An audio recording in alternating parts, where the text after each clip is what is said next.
যেই মহিলা হাটে ঘাটে মলম বিক্রি করতো তার নাম হলো মমতাজ। তার গানের পারমিশন হতো, কথা বলেন ঠিক কিনা? অনেক নষ্টা ভ্রষ্টা দুশ্চরিত্র নায়ক নায়িকাদের কনসার্ট করার সুযোগ থাকতো, কিন্তু এদেশের জাতির শ্রেষ্ঠ সন্তানদের কোরআনের কথা বলতে গেলে অনেক শর্ত বাধা বন্ধকতার শিকার হতে হতো, কথা বলেন ঠিক কিনা? আর বলেন ঠিক তবে ঠিক। আমার সামনে রয়েছেন ইসলাম প্রিয় কোরআন প্রেমী আল্লাহ সুবহানাহু ওয়া তাআলার প্রিয় বান্দা। পদ্মার অন্তরালে রয়েছে আমার অবুঝ সরলা মা ও বোনেরা সহ গণপ্রজাতন্ত্রী বাংলাদেশ সরকারে নিয়োজিত প্রশাসনের ভাইয়েরা, ইলেকট্রিক মিডিয়া, প্রিন্ট মিডিয়া, সাংবাদিক ভাইয়েরা, সকলের প্রতি আমার আন্তরিক অভিনন্দন এবং সালাম। আসসালামু আলাইকুম ওয়া রাহমাতুল্লাহি ওয়া বারাকাতুহু। আলোচনা শুরু নেই, আমি আপনাদেরকে সর্বপ্রথম জিজ্ঞাসা করতে চাই, আপনারা কেমন আছেন? বলেন তো, ভালোবাসার বহিঃপ্রকাশ আসতে হয় না জোরে হয়? আপনারা কেমন আছেন? শুকরান। যে আল্লাহ পাক রব্বুল আলামিন আমাকে আপনাকে ভালোবেসে ভালো রেখে জাতির এই ক্লান্তি লগ্নে, যেই মুহূর্তে আমার প্রিয় মাতৃভূমিকে নিয়ে নানান ষড়যন্ত্র চলছে, সব ষড়যন্ত্র জাল নস্যাৎ করে দিয়ে পৃথিবীর শ্রেষ্ঠ কিতাব, পৃথিবীর শ্রেষ্ঠ গ্রন্থ আল কোরআনুল কারীমের দরজে বসে এ কোরআনের কিছু কথা বলার এবং শোনার যে মনিব, যে রব আমাকে আপনাকে সুযোগ তৈরি করে দিলেন, এই জন্য সেই মহান আল্লাহ তাবারক ওয়া তাআলার দরবারে তারই দেওয়া পবিত্র জবান দিয়ে সম্মিলিত কণ্ঠে আমরা আরেকটিবার শুকরিয়া আদায় করি, বলি আলহামদুলিল্লাহ। লাখো কোটি দুরূদ ও সালাম যাপন করি সেই নবীর প্রতি, যে নবীর আগমনের মধ্য দিয়ে গোটা পৃথিবী আলোকিত হয়েছিল, কথা বলেন ঠিক কিনা? যে নবী এই পৃথিবীর মানচিত্রে ইসলামী মূল্যবোধকে প্রতিষ্ঠিত করতে গিয়ে হাজারো নির্যাতন নিপীড়ন সহ্য করেছে, অসংখ্য নির্যাতন নিপীড়নের মধ্য দিয়ে যিনি গোটা পৃথিবীর মানুষদেরকে শান্তির বার্তা দিয়েছে, তিনি আর কেউ নয়, তিনি হলেন আমাদের নবী, আখির জামানার পয়গম্বর, সৈয়দুল মুরসালিন রাহমাতাল লিল আলামিন, সরকার দো আলম জনাবে মুহাম্মদুর রাসূলুল্লাহ, সবাই বলেন সাল্লাল্লাহু আলাইহি ওয়াসাল্লাম। মাগফিরাত কামনা করি গোটা পৃথিবীর ওই সকল মর্তে মুজাহিদদের জন্য, জেনারেল যুগে যুগে পৃথিবীর বিভিন্ন প্রান্তে এই কোরআনের বাণী প্রচার করতে গিয়ে, দাঈ আল্লাহর দায়িত্ব পালন করতে গিয়ে যারা নির্যাতিত হয়েছেন, নিপীড়িত হয়েছেন, সর্বোপরি শাহাদতের পেয়ালা পান করেছেন, আল্লাহ তাবারক ওয়া তাআলা তিনাদেরকে শহীদের উচ্চ মাকাম দান করুক, সকলে বলেন আমিন। আরো জোরে বলেন আমিন। সম্মানিত হাজিরিন, যেহেতু রাত গভীর হয়েছে, আমি আপনাদের সময়ের বিচ্যুতি ঘটাতে চাই না, যেহেতু আমার পরে আপনাদের আকাঙ্ক্ষিত মেহমান, গোটা বাংলাদেশের এখন আলোড়ন সৃষ্টিকারী একজন বক্তা, মাজলুম একজন আলেম, হযরতুল আল্লাহ হাফেজ মাওলানা মুফতি আমির হামজা সাহেব, তেনার জন্য প্রতীকের মতন পথে আপনারা বসে আছেন। তিনি হলেন আন্তনগর, আর আমি হলাম লোকাল। আন্তনগর কোথাও নির্দিষ্ট স্টেশন ছাড়া থামে না, কিন্তু লোকাল যেখানে সেখানে থেমে যায়, কতক্ষণ ঠিক কিনা? তিনি আসলেই আমাকে ব্রেক দিতে হবে, সেই সময় পর্যন্ত আপনারা থাকতে রাজি আছেন তো ইনশাআল্লাহ? শুধু থাকবেন, কথা বলবেন না, চুপচাপ নীরবে। যদি আমি কখনো তাকবীর দিতে বলি সেটা ভিন্ন, কিন্তু অনেক সাউন্ড আমার কানে আসছে, মনে রাখবেন এটা মমতাজের গান নয়, এটা ডিজে কোনো কনসার্ট নয়, এটা নৃত্যের কনসার্ট নয়, এটা কোরআনের মাহফিল। এর সম্মান এবং ইজ্জত যে জাতি দেবে না, আল্লাহ তাদেরকে সম্মানিত করবে না, কথা বলে ঠিক। অতএব নিজে চুপ থাকবো, পাশের ভাইকেও চুপ করার জন্য বলার দরকার নেই। নিজে নিজে নিজে যদি আমরা চুপ থাকি, দেখবেন আপনার পাশে আরেকজন কথা বলতে লজ্জাবোধ মনে করবে, আর যদি নিজে কথা বলেন আরেকজন সুযোগ পাবে, ঠিক কিনা? আল্লাহ তুমি সাক্ষী থেকো, কার কার জবান বন্ধ আছে, অপ্রয়োজনীয় কথা কেউ বলবে না, তাদের জন্য তুমি রহমত আর বরকত তাদের উপর নাজিল করো। এবার আসেন আপনার দিনে আলোচনা করা যায়। এই মাহফিলে 3 দিন মাহফিল কয়দিন ব্যাপী? 4 দিন ব্যাপী মাহফিল হয়েছে। আপনাদের চোখে কিন্তু ক্লান্তির একটা ছাপ আছে। 3 দিন ব্যাপী মাহফিল শুনেছেন, আজকে 4র্থতম, তারপরেও সব ক্লান্তি দূর করার জন্য আপনাদের কাঙ্ক্ষিত মেহমানের কণ্ঠ শোনার জন্য এখানে এসেছেন। কথা ঠিক কিনা? আমি আসার আগ পর্যন্ত আরো অনেক বক্তব্য রেখেছেন, বিশেষ করে বক্তব্য রেখেছেন যশোর জেলার কৃতি সন্তান, তরুণ মুফাসসির, বলিষ্ঠ কণ্ঠের অধিকারী হযরতুল আল্লাম হযরত মাওলানা রবিউল ইসলাম সাহেব। কথা বলেন ঠিক কিনা? আমার ভাইরা আমার, তিনি কথা বলেছেন কোরআন এবং হাদিসের আলোকে। কথা বলেন ঠিক কিনা? আমি বলতে চাই, এই কোরআন এবং হাদিসের আলোচনা আপনাদের শুনতে ভালো লাগে না খারাপ লাগে?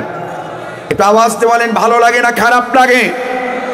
আজকে আমি আর আপনি বুক ফুলিয়ে বলতে পারছি ভালো লাগে, কিন্তু স্বাধীনতার 53টি বছর পর, দীর্ঘ 17.5টি বছর এ জাতির শ্রেষ্ঠ সন্তানেরা, এ জাতির শ্রেষ্ঠ সন্তানদের কথা শুননেওয়ালারা, তারা বুক ফুলিয়ে কথা বলতে পারে নাই যে আল্লাহর কোরআন শুনতে আমাদের ভালো লাগে। কোরআনের মঞ্চে উন্মুক্তভাবে কথা বলতে পারে নাই। কথা বলেন ঠিক কিনা? ভাইরা আমার, বাংলাদেশের অসংখ্য জনপদে 17.5টি বছর আপনারা দেখেছেন অনেক আলেম কথা বলতে চেয়েছেন, কিন্তু ওই শয়তানের পেতারতেরা তারা মাইক্রোফোন কেড়ে নিয়েছেন এবং মাহফিল করার আগেই পুলিশ ভাইদেরকে বসিয়ে রেখেছেন এবং এমন কোন দুশ্চরিত্রহীন কিছু লম্পট নেতাদেরকে মঞ্চে বসিয়ে রেখেছেন যেন হুজুরেরা কোরআনের হক কথাগুলো না বলতে পারে। কথা বলেন ঠিক কিনা? আজ তারা কোথায়? আজ কোথায়? একটা কথা মনে রাখবেন, আল্লাহ ছাড় দেয় কিন্তু ছেড়ে দেয়। জাওয়াতে বলেন, আল্লাহ ছাড় দেয় কিন্তু ছেড়ে দেয় না। তার কারণ কোরআন কিন্তু কোনো দলের দলীয় গ্রন্থ না, এটা নিশ্চিত হতে হবে আগে। ঠিক কিনা? বাংলাদেশে বহু দল আছে, আওয়ামী লীগ বলেন, বিএনপি বলেন, তবলিগ বলেন, জাসদ বলেন, বাসদ বলেন, কমিউনিস্ট বলেন, এরপরে বাংলাদেশ জামাত ইসলামী বলেন। কোন দলের নেতা এবং কর্মী বলতে পারবে না যে কোরআন তাদের নির্দিষ্ট কিতাব। কোরআনটি কার কিতাব বলেন? একটা আওয়াজ বলেন, কার কিতাব? এবং এই কোরআন এমন একটি কিতাব, এমন একটি গাইড, এমন একটি গ্রন্থ যার মধ্যে এক কিঞ্চিত পরিমাণ ভুল কিয়ামত পর্যন্ত কোনো মানুষ দেখাতে পারবে? জোরে বলেন, পারবে? মুসলমান ভাইরা আমার, আমি 3টি কথা বলে মূল আলোচনার দিকে আমি এগোতে চাই। 1 নাম্বার, যারা আজকে এখানে আল্লাহর কোরআনের আলোচনা শুনতে যাচ্ছেন, আপনাদেরকে একটি বিষয় ক্লিয়ার হওয়া দরকার। কোরআনুল কারীম কিন্তু কোনো মানুষের তৈরি করা কিতাব নয়, এটা হলো আমার রবের পক্ষ থেকে মনোনীত কিতাব, মনোনীত একটি গ্রন্থ, নাজিলকৃত কিতাব। কথা বলেন ঠিক কিনা? এবং এমন একটি কিতাব যার মধ্যে এক কিঞ্চিত পরিমাণ কোনো ভুল নাই। কি নাই বলেন? তার জ্বলন্ত প্রমাণ আমি আপনাদেরকে দিতে চাই। আমার মতন যারা স্কুল কলেজ ইউনিভার্সিটিতে পড়াশোনা করেছেন, লক্ষ্য করে দেখবেন প্রতিটা শিক্ষাঙ্গনে একটি করে লাইব্রেরি রুম থাকে। কি থাকে? সেখানে কবিদের কবিতা থাকে, সাহিত্যিকদের সাহিত্য থাকে, কবিদের কবিতা থাকে, সাহিত্যিকদের সাহিত্য থাকে, প্রবন্ধ রচনাকারীদের প্রবন্ধ থাকে, রাজনীতিবিদদের বই থাকে। মধুপুর থানার ভাইয়েরা আমার, ঠিক আমি যখন ইউনিভার্সিটিতে পড়তাম, ওই ইউনিভার্সিটির কেন্দ্রীয় লাইব্রেরি থেকে আল্লাহ পাক রব্বুল আলামিন দুনিয়ার এই রাইটারদের বই পড়ার সুযোগ আমাকে দিয়েছে। কিন্তু আজ পর্যন্ত কোনো রাইটার তাদের বইগুলো 100% সত্য, নির্ভেজাল, ত্রুটিমুক্ত, এমন গ্যারান্টি কিন্তু আজও পর্যন্ত দুনিয়ার মধ্যে কেউ দিতে পারে নাই। বরঞ্চ দুনিয়ার যত রাইটারদের বই পড়েছি, অধিকাংশ রাইটারগুলো তাদের বইগুলো শেষের দিকে সুন্দর করে লিখে দিয়েছে, ও দুনিয়ার মানুষেরা, আমাদের লেখা বইগুলো পড়তে গিয়ে যদি তোমরা কোনো একটি জায়গায় ভুল দেখতে পাও, পৃথিবীর কেউ যদি তোমরা ধরাই দিতে পারো, তাহলে আমাদের বইগুলো আমরা সংশোধন করে নেব, সংস্কার করে নেব, শুধরে নেব। এমন কথা দুনিয়ার রাইটারদের শেষে লেখা থাকে কি থাকে না? কিন্তু মধুপুর থানার ভাইয়েরা আমার, ওই ইউনিভার্সিটির কেন্দ্রীয় লাইব্রেরি থেকে আল্লাহ পাক রব্বুল আলামিন তার গোলামটাকে এই পৃথিবী রাইটারদের বই পড়ার পাশাপাশি আর একটা কিতাব পড়ার সৌভাগ্য প্রদান করেছে, যার নাম হলো আল কোরআন। আমি এই কুরআনুল কারীমের এক নয় দুই নয় শুরু থেকে শেষ পর্যন্ত আয়াত কালিমাগুলো তেলাওয়াত করেছি, অর্থগুলোর ধারণ করার চেষ্টা করেছি, কিন্তু আমার আল্লাহ রাব্বুল আলামিন এই দুনিয়ার রাইটার, কবি, সাহিত্যিক, বিজ্ঞানীদের মতন তার এই কুরআনুল কারীমের কোনো একটি জায়গায় বলে নাই, বান্দা আমার এই কোরআন তেলাওয়াত করতে গিয়ে যে তোমরা কোনো একটি জায়গায় ভুল দেখতে পাও, পৃথিবীর কেউ যদি ধরাই দিতে পারো, আমি আল্লাহ আমার কোরআনটাকে সংশোধন করে নেব, সংস্কার করে নেব, শুধরে নেব, এমন কথা কিন্তু আজ পর্যন্ত আমার আল্লাহ কোরআনে কোনো জায়গায় বলে নাই। বলেছে বরঞ্চ আমার আল্লাহ জানে, আমার আল্লাহ জানে মানুষ বড় চালাক, যার কারণে এই কুরআনুল কারীম নাজিল করার শুরু লগ্নেই আজ থেকে 1450 বছর আগে বলে পৃথিবীর বিজ্ঞানী, কবি, সাহিত্যিক, রাজনীতিবিদদের জন্য তিনি ওপেন চ্যালেঞ্জ করে বললেন, দালিকাল কিতাব লা রাইবা ফি, এ কোরআন হচ্ছে সেই কিতাব, এ কোরআন হচ্ছে সেই গ্রন্থ যার শুরু থেকে শেষ পর্যন্ত কোনো একটি জায়গায় এক ইঞ্চি পরিমাণ ভুল কিয়ামত পর্যন্ত কোনো মানুষ চেষ্টা করে দেখাতে পারবে না। সেই কিতাবের নাম কি? জোরে বলেন। তাহলে সেই কিতাবের আলোচনা শোনা ভালো না খারাপ? আর বন্ধ করাম, কথা বলেন না কেন, বন্ধ করাম আরো ভালো, ঠিক না বেঠিক? কিন্তু এদেশে কোরআনের আলোচনা বন্ধ হতো কিনা বলেন? আমরা এই বাংলাদেশে দেখেছি যেই মহিলা হাটে ঘাটে মলম বিক্রি করতো, তার নাম হলো মমতাজ, তার গানের পারমিশন হতো, কথা বলেন ঠিক কিনা? অনেক নষ্টা ভ্রষ্টা দুশ্চরিত্র নায়ক নায়িকাদের কনসার্ট করার সুযোগ থাকত, কিন্তু এদেশের জাতির শ্রেষ্ঠ সন্তানদের কোরআনের কথা বলতে গেলে অনেক শর্ত বাধা বন্ধকতার শিকার হতে হতো, কথা বলেন ঠিক কিনা? আর বলেন ঠিক না ঠিক? বলেন আমরা যদি আজ ভারতে বাস করতাম তাহলে আমাদের প্রশ্ন থাকতো যে না, ভারতে মেজরিটি পার্সেন্ট হিন্দু, এখানে কোরআনের মাহফিল দিতে গেলে বাধা আসতে পারে। আমরা যদি মায়ানমারে বাস করতাম, ধরে নিতাম মায়ানমারে বৌদ্ধদের সংখ্যা বেশি, সেখানে কোরআনের মাহফিল দিতে গেলে বাধা আসতে পারে। আমরা যদি আমেরিকাতে বাস করতাম, ধরে নিতাম সেখানে খ্রিস্টান এবং ইহুদি বেশি, সেখানে কোরআনের মাহফিল দিতে গেলে বাধা আসতে পারে। কিন্তু আমরা বাস করতাম কোন রাষ্ট্রে? এটা জোরে বলেন না কেন, কোন রাষ্ট্রে? বাংলাদেশে, যে দেশে 90% মুসলমান, যে দেশে মসজিদে মুয়াজ্জিন আযান দেওয়ার মধ্যে দিয়ে জাতির সকালে ঘুম ভাঙতো, যে দেশে মসজিদে মুয়াজ্জিন আযানি ঝামুনির মধ্যে দিয়ে এ জাতি ছাড় নামাজ পড়ে রাতের বেলায় ঘুমাতে যেত, যে দেশের চরণভূমিতে শুয়ে আছে শাহজালাল, যে দেশের চরণভূমিতে শুয়ে আছে খানজাহান, যে দেশের চরণভূমিতে শুয়ে আছে হাজী শরীয়তুল্লাহ, এই 90% মুসলমানের দেশে আমরা দেখেছি আল্লাহর কোরআনের মাহফিলগুলোকে টার্গেট করে 149 জারি করে বন্ধ করার ষড়যন্ত্র করা হতো, কথা বলে ঠিক কিনা?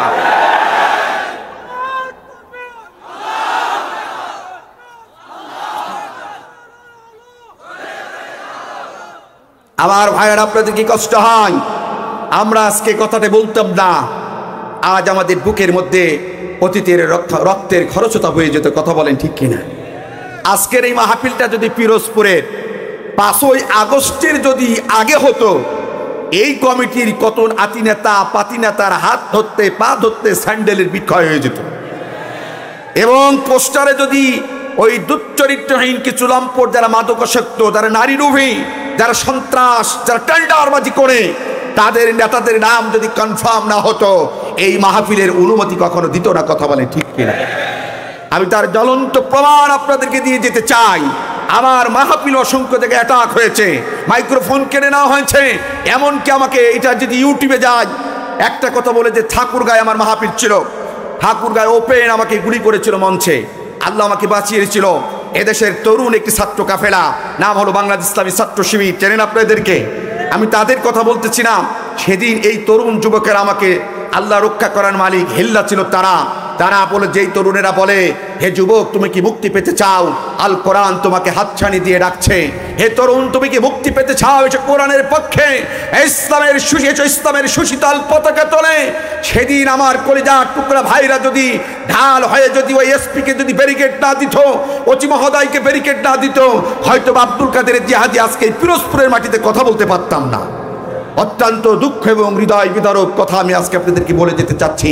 ভাইরা আমার, এটা অত্যন্ত দুঃখ এবং হৃদয় বিদারক, যারা আল্লাহর কোরআন মাহফিলে আঘাত করে, যারা জাতির শ্রেষ্ঠ সন্তানদের কণ্ঠকে স্তব্ধ করার ষড়যন্ত্র করে, আমি মনে করি তারা আত্মায় হোক, তারা তাদের পিতামাতার বৈধ সন্তান হতে পারে না। আর যারা বলে ঠিক তবে ঠিক। আমার ভাইয়ের আমার, আজ আমাকে কথা বলতে হবে। আজ আমাদের বুকের মধ্যে যখন রক্তের খরচত হয়ে যেত, জাতি আমরা যখন কিছু কথা বলতে পারতাম না, তখন দেশের একদল তরুণেরা ওই কবির কবিতা অনুযায়ী তারা জাগ্রত হয়েছিল। যেই কবি বলেছিল, আমরা যদি না জাগি মাম কেমনে সকাল হবে, তোমার ছেলে উঠলে মাগো রাত পাহাবে তবে। আজ 5ই আগস্টের আগে এদেশে আবু সাইদ এবং মুগ্ধর মতো একদল তরুণেরা তারা এদেশের জাতির শ্রেষ্ঠ সন্তানদের কণ্ঠ উন্মুক্ত করে দেওয়ার জন্য, জাতির ন্যায্য অধিকার প্রকৃতপক্ষে পদের প্রাপ্য অধিকার পৌঁছে দেওয়ার জন্য তারা দুর্বল আন্দোলন করে তুলে এ জাতির শ্রেষ্ঠ সন্তানদের কথা বলার অধিকার ফিরিয়ে দিয়েছে। কথা বলে ঠিক কিনা? আজ শহীদ আবু সাইদ এবং মুগ্ধ তাদের কাছে আমরা কৃতজ্ঞ এবং ঋণী হয়ে আছি। কথা বলেন ঠিক কিনা? নতুন করে আজকের এই মাহফিল কিন্তু দিতে গিয়ে কোনো অনুমতি লাগেনি। আমি বালুচর ওখানে মাহফিল কমিটির বললাম, মাহফিল দিতে গিয়ে কি কোনো আতি নেতা পাতি নেতার ধন্ডা ধরা গেছে? বলতো হুজুর না, এই সিচুয়েশন আমরা কিয়ামত পর্যন্ত বাংলাদেশে দেখতে চাই। যে দল ক্ষমতায় আসুক না কেন, আমরা ব্যালট পেপারের মাধ্যম দিয়ে প্রত্যক্ষ জাতির ভোটের মাধ্যম দিয়ে যারাই ক্ষমতায় আসবে আমরা তাদেরকে সালুট জানাবো। কিন্তু বাংলাদেশে এখন যেমন কোন কোরআনের মাহফিল দেওয়ার জন্য কোন নেতার ধন্ডা ধরা লাগে না, অনুমতি লাগে না, এসপিডিসির পারমিশন লাগে না, এইটা যারা বাংলাদেশে আর কোন স্বৈরাচার নতুন করে আইন তৈরি করতে পারে। কথা বলে ঠিক কিনা? আরো যারা বলে ঠিক তবে ঠিক। এই হাজরা মস্তিষ্কে সাক্ষী রেখে বলে গেলাম, যদি এই সিচুয়েশন নতুন করে আবার কোন দল, কোন ব্যক্তি, কোন নেতা বাংলার জমিন আনতে চায়, আমরা ধরে নেব ওরা অতীতের স্বৈরাচারের থেকে বড় স্বৈরাচার। জোরে বলে ঠিক তবে ঠিক। আল্লাহ আমাদেরকে কবুল করুক, বলেন আমিন। এখানে লেখা হয়েছে তাফসিরুল কোরআন মাহফিল, এখন আমাকে কোরআন থেকে তাফসির করতে হবে। কথা বলেন ঠিক কিনা? এতক্ষণ শুধু আবেগ মনের কষ্টের কথা শেয়ার করলাম।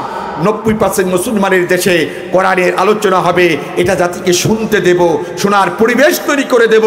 যে দল ক্ষমতা আসুক না কেন কোনোদিন এগুলো নিয়ে মাথা ব্যথা করবো না, বাধা দেব না ইনশাআল্লাহ। এই কোরআনের মাহফিল এখন তাফসির করার আগেই কিন্তু আমি বলেছি, আমি হলাম লোকাল ট্রেন, আমার ভাই আমির হামজা আছে আন্তনগর ট্রেন, আপনাদেরও ওইদিকেই নজর আছে। লোকাল ট্রেনে কিন্তু সহজ সব যাত্রী চড়তে চাই না, সবাই চাই এখন ভিআইপি যাত্রী। ঠিক না ভাই? ঠিক। ওই ভাই আসার আগ পর্যন্ত আমার হুমায়ুন ভাই আগে একটা সিলিকুটি ধরিয়ে দিয়েছে, সেটার কাজ সমাপ্ত করেই আমি আমার বক্তব্য দিকে যেতে চাই। এই মাহফিলের কমিটির যারা স্বেচ্ছাসেবক যারা আছেন, আপনাদেরকে আগেই তো আমার ভাইরা শিখিয়ে দিয়েছে, আপনাদের হাতে যে আমানাতটা আছে 5 মিনিট সময় দিলাম, মহিলা প্যান্ডেল, পুরুষ প্যান্ডেল, ওই ব্যাগগুলো নিয়ে 5 মিনিটের মধ্যে ভিতরে ঢোকেন আর একটু জিকির করে লা ইলাহা। খুব দ্রুত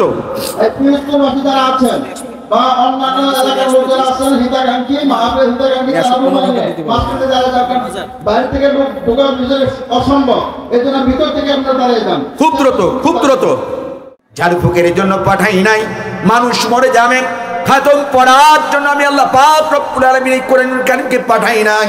আমি আল্লাহ পাক রব্বুল আলামিন এই 30 পারা কোরআনুল কারীমকে দুনিয়ার মধ্যে প্রেরণ করেছি মিনাজ জুলুমাতি ইলান নূর, অন্ধকার থেকে মানুষগুলোকে আলোর পথ দেখানোর জন্য। কে বলেছেন? দলিল হলো সূরাতুল ইব্রাহিমের 1 নম্বর আয়াত। আল্লাহ রাব্বুল আলামিন স্পষ্ট ভাষায় বলছে, দুনিয়ার মানুষেরা আমি আল্লাহ পাক রব্বুল আলামিন এই 30 পারা কোরআনুল কারীমকে দুনিয়ার মধ্যে প্রেরণ করেছি মিনাজ জুলুমাতি ইলান নূর, অন্ধকার থেকে জাহিলিয়াতের পথ থেকে মানুষগুলোকে মুক্তি দেওয়ার জন্য। বলেন সুবহানাল্লাহ। এখন অনেকে বলতে পারেন, হুজুর সেই অন্ধকারের পথগুলো একটু বলে দিলে ভালো হয়। আমার আল্লাহ তাও বলে দিলেন, ও দুনিয়ার মানুষেরা, সেই অন্ধকারের পথ হচ্ছে শিরকিয়াতের পথ। জোরে বলেন কিসের পথ? একটু জোরে বলেন কিসের পথ? এই শিরকিয়াত আমাদের দেশে আছে না নাই? জোরে বলেন আছে না নাই? 5ই আগস্টের পরে এমন একটা সিচুয়েশন তৈরি হয়েছিল যে বাংলাদেশ 90% মুসলমানের দেশে, কারোর বাবার কারোর দাদার ছবি না থাকলে দেশ যেন মানাই না। কথা বলেন ঠিক কিনা? হে মুসলমান, পৃথিবীতে যত নবী রাসূলকে আল্লাহ দুনিয়াতে পাঠিয়েছে মূর্তি ভাঙার জন্য। কি ভাঙার জন্য? মূর্তি গড়ার জন্য নাই। তাদেরকে পাঠিয়েছি মূর্তি ভাঙার জন্য, মূর্তি করার জন্য নাই। কিন্তু আমরা বাংলাদেশে এমন একটা সিচুয়েশন আমরা দেখেছি অতীতে, যে বাংলাদেশের যতগুলো প্রবেশদ্বার আছে, যতগুলো শহর আছে, নগর আছে, বন্দর আছে, সেখানে যেন মূর্তি তৈরি করার একটা বিশাল একটা পায়তারা চলতেছিল। কথা বলেন ঠিক কিনা? মুসলমান ভাইরা আমার দিকে তাকান।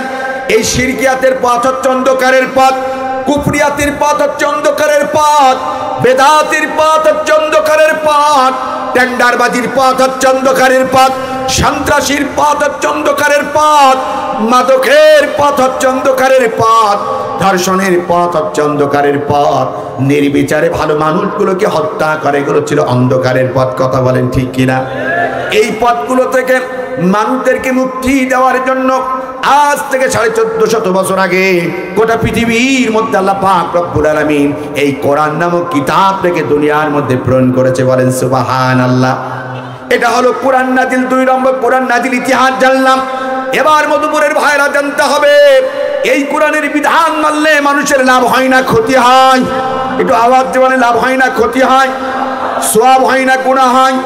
আমার আল্লাহ কি বলে দেখেন, আমার কথা নাই, আমার আল্লাহ রাব্বুল আলামিন বলছে, ও দুনিয়ার মানুষেরা, আমি আল্লাহ পাক রব্বুল আলামিন যেই 30 পারা কোরআনুল কারীমকে দুনিয়ার মধ্যে প্রেরণ করেছি, বান্দা আমার এই কোরআনের বিধান যদি তুমি ব্যক্তিগত জীবনে, পারিবারিক জীবনে, সামাজিক জীবনে, রাজনৈতিক জীবনে, আন্তর্জাতিক পরিমণ্ডলে যদি আমার এই কোরআনের বিধান যদি তুমি মেনে নাও, তোমাদের লাভ কি হবে তোমরা শুনে যাও। আল্লাহ রাব্বুল আলামিন এই লাভের কথাটা বললেন সূরাতুল বাকারার 38 নম্বর আয়াতের মধ্যে। সুবহানাল্লাহ বলেন। আল্লাহ রাব্বুল আলামিন তিনি বলছেন, ও দুনিয়ার মানুষেরা, আমি আল্লাহ পাক রব্বুল আলামিন যেই 30 পারা কোরআনুল কারীমকে দুনিয়ার মধ্যে প্রেরণ করেছি, বান্দা আমার এই কোরআনের বিধান যদি তোমরা মেনে নাও, তোমাদের লাভ কি হবে তোমরা শুনে যাও। আল্লাহ বলছেন, ফামান তাবিয়া হুদায়া ফালা খাউফুন আলাইহিম ওয়ালা হুম ইয়াহজানুন। আল্লাহু আকবার। আল্লাহ রাব্বুল আলামিন বলছেন, দুনিয়ার মানুষেরা, আমি আল্লাহ পাক রব্বুল আলামিন যেই 30 পারা কোরআনুল কারীমকে দুনিয়ার মধ্যে প্রেরণ করেছি, বান্দা আমার এই কোরআনের বিধান যদি তোমরা মেনে নাও, আমি আল্লাহ তোমাদেরকে গ্যারান্টি দিলাম, এই দুনিয়ার মধ্যে তোমাদের কোনো চিন্তা থাকবে না, টেনশন থাকবে না, তোমরা চিন্তা মুক্ত, টেনশন মুক্ত সমাজের মধ্যে বাস করবা। সুবহানাল্লাহ বলবেন না? তাহলে কার বিধান মানলে চিন্তা মুক্ত থাকা যায়, টেনশন মুক্ত থাকা যায়? কিন্তু আমরা মানি কার? কথা বলেন না কেন, কার? আজ এই টাঙ্গাইল জেলার ভাইরা, আজ আমরা বাংলাদেশে কেউ শান্তি খুঁজি অ্যারিস্টটলের মতাদর্শে, আমরা শান্তি খুঁজি কেউ লেনিনের আদর্শে, আমরা শান্তি খুঁজি কার্ল মার্কসের মতাদর্শে, আমরা শান্তি খুঁজি কারোর বাবার আদর্শে, আমরা শান্তি খুঁজি কারোর স্বামীর আদর্শে, আমরা শান্তি খুঁজি করে মানুষের তৈরি করা আইনের মধ্যে, আমরা শান্তি খুঁজি করে চেতনার মধ্যে। কথা বলেন ঠিক কিনা? কিন্তু হাজারান মধ্যে সাক্ষী রেখে বলে গেলাম, এই পৃথিবীতে অ্যারিস্টটল বলেন, প্লেটো বলেন, আর কার্ল মার্কস বলেন, লেনিন বলেন, আর কারোর বাবা বলেন, আর চেতনা বলেন, আর কোন মানুষের তৈরি করা আইন বলেন, এইগুলো দিয়ে কিয়ামত পর্যন্ত দুনিয়াতে কোনোদিন শান্তি পাওয়া যাবে? কার কথা? জোরে বলেন, কার কথা?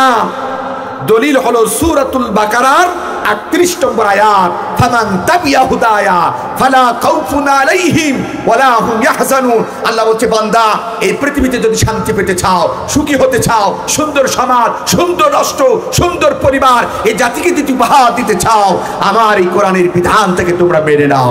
বলেন না কেন সুবহানাল্লাহ? তাহলে কার বিধান মানলে শান্তি পাওয়া যাবে? আরো যারা বলেন, Islam is the complete code of life. ইসলাম একটি পূর্ণাঙ্গ জীবন ব্যবস্থার নাম। ইন্না দীনা ইনদাল্লাহিল ইসলাম। সেরকম মুসলমান, এই পৃথিবীতে যত ধর্ম আছে সব মানুষের বানানো, একটিমাত্র ধর্ম হলো আমার রবের পক্ষ থেকে মনোনীত। যে ইসলাম ধর্মকে, যে ইসলাম ধর্মের মানুষদের কনস্টিটিউশন, মানুষের সংবিধানের নাম হচ্ছে আল কোরআন। সেই কোরআনের বিধান যদি আমরা মেনে নিতে পারি, দুনিয়াতে শান্তি, পরকালে নাজাত পাওয়া যাবে। কথা বলেন ঠিক কিনা? তাহলে কার বিধান মানলে শান্তি পাওয়া যায়? জোরে বলেন। এই জন্য এদেশের এক শ্রেণীর ইসলামপন্থীর সমাজে তারা একটা স্লোগান দেয়, আপনাদের জানা আছে কিনা জানি না। তারা বলে সব সমস্যার সমাধান, আপনারা জানেন, বলেন না কেন সব সমস্যার সমাধান? মুখস্থ করেন না কেন সব সমস্যার সমাধান? এই স্লোগান তো অনেকে দেয়া জানি না, দেবে কি? 17টি বছর ওই যে আউল ফাউল স্লোগান দিতে গলা নষ্ট করেছে, অমুক ভাইয়ের চরিত্র ফলের মতন পবিত্র, দেখা যায় নামাজ পড়ে না একক, গাঁজা খায় 7 কথা বলে ঠিক কিনা? জাতির শ্রেষ্ঠ সন্তানদের নিয়ে স্লোগান দেওয়ার অনেক জায়গায় আমরা স্লোগান দিতে পারি না। জাতির শ্রেষ্ঠ সন্তানদেরকে একটু প্রমোট করব, জাতির কাছে তাদেরকে চরিত্রটাকে তুলে ধরবো। আমরা দেখেছি আগেই সেই জাতির শ্রেষ্ঠ সন্তানদেরকে জঙ্গিবাদ বানিয়ে, আলবদর বানিয়ে, আল শাম বানিয়ে, স্বাধীনতা বিরোধী বানিয়ে জাতির কাছে কলঙ্কিত করেছে। কথা বলেন ঠিক কিনা? অথচ স্বাধীনতার 53টি বছর আমরা দেখেছি এদেশের এক শ্রেণীর মানুষেরা কারোর বাড়ি দখল করে নাই, কারোর সম্পদ লুণ্ঠন করে নাই, কারোর ব্যবসা বাণিজ্য থেকে টেন্ডারবাজি করে নাই, চাঁদাবাজি করে নাই। নিজেদের অর্থ দিয়ে যখনই বানভাসী মানুষদের ডুবে যাচ্ছে, যখনই এদেশে সাইক্লোন সিরোর আইলান আর্গিজ হয়েছে, যখনই এদেশের মানুষের কোনো বিপদের সম্মুখীন হয়েছে, মানবতার ফেরিওয়ালা তাদের পাশে গিয়ে দাঁড়িয়ে তাদেরকে সমর্থন দিয়েছে। কথা বলেন ঠিক কিনা? আমরা